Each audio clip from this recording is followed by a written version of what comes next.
Sabi ni Chona, huwag bumili ng mayroong nakatira. Period. Nag-period. Okay. Sinasabi niya dito ay foreclosed na bahay pa rin tayo. Nag-straight tayo ha. Topic foreclosed na bahay. Mga property foreclosed. Ang bilin daw is yung walang nakatira. Huwag bibili ng may nakatira. Period.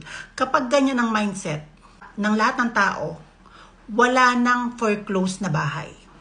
No? Bakit? Dahil hindi na mag-aalisan. Ang mangyayari dyan is either mangi-squat or makipagmatigasan. Hindi kasalanan ng bumili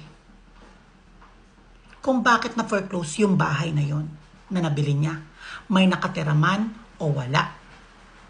Ang pinakamay kasalanan is whatever reason is napabayaan. Hindi nakipag-usap doon sa bangko or sa pag-ibig para ma-extend or matagal nang nakapost. Almost 5 years up na. Pero wala kang ginagawa.